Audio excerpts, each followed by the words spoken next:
Hello, and welcome to Broadcast News. I'm Mark Rossman. This week, you will hear about the recipients of proceeds from a mayor's gala, a special speaker in Marlborough, and a new assisted living facility in Manalapan. Police administrators and government officials in Edison are moving ahead with efforts to expand the township's police force and to obtain body cameras that will be worn by law enforcement officers. At a recent meeting of the Township Council, Police Chief Thomas Bryan told members of the governing body that 14 officers will join his department in the near future, bringing the ranks to 185 officers. Bryan said having the additional officers on staff will allow him to deploy the department's resources more effectively and efficiently. In addition to hiring new personnel, the chief said a pilot program is underway in which 6 officers are wearing body cameras and testing that technology during their shifts.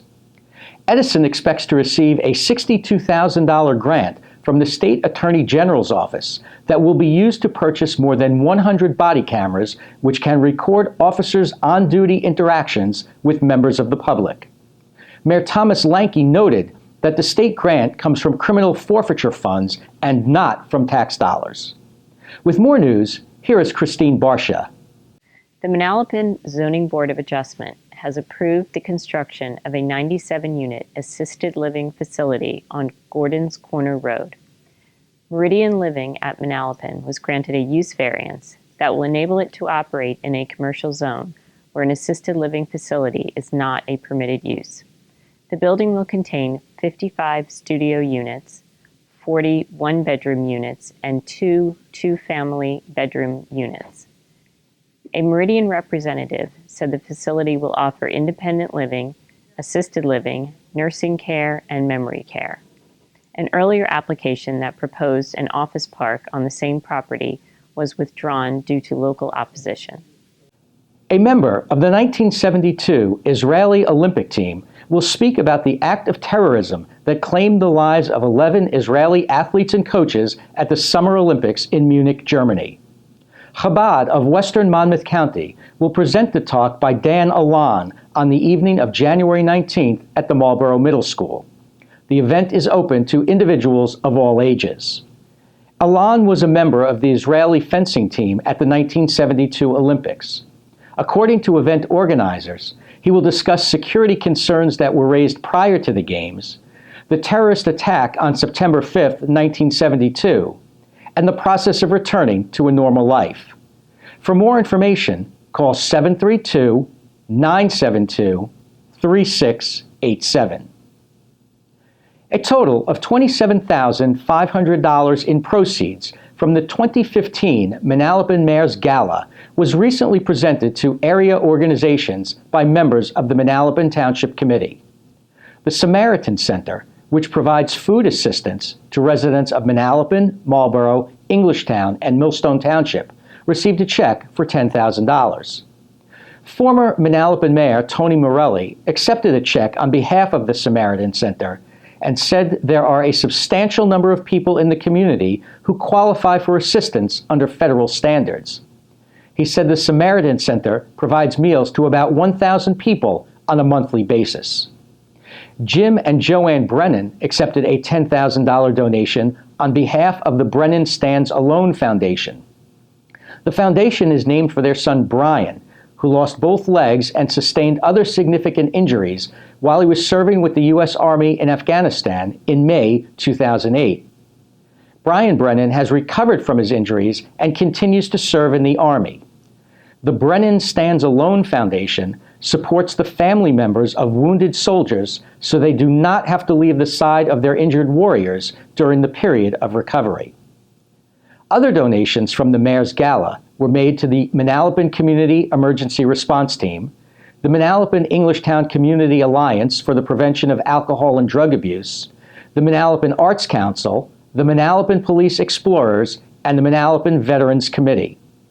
Mayor Jack McNaboe said the goal of holding the Mayor's Gala is to support local organizations with funds that are raised privately rather than with taxpayer dollars. And now, here is Tim Morris with sports.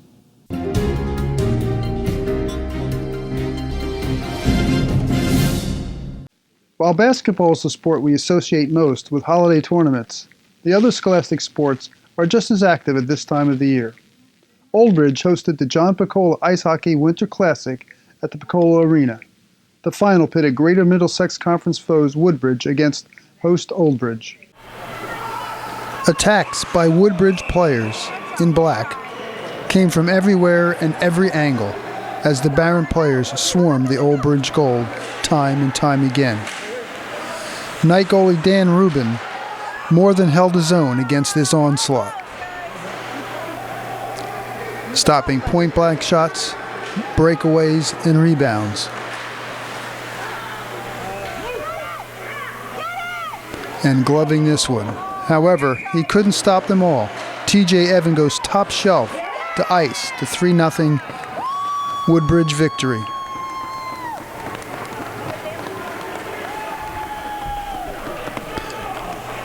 Woodbridge goalie Adam Godfrey would earn the shutout, as the Knights threw 23 shots at him and he stopped each and every one. Here he survives a power play against Woodbridge to preserve his clean sheet.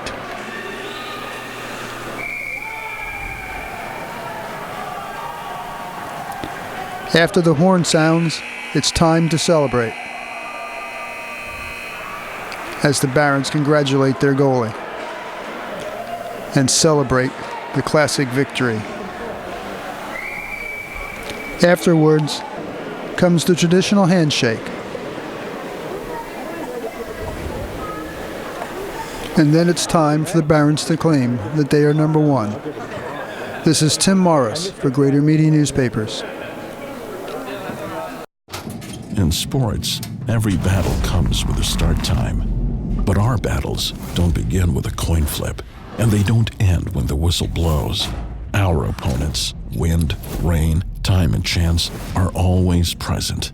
We wage a battle against darkness, against powerlessness.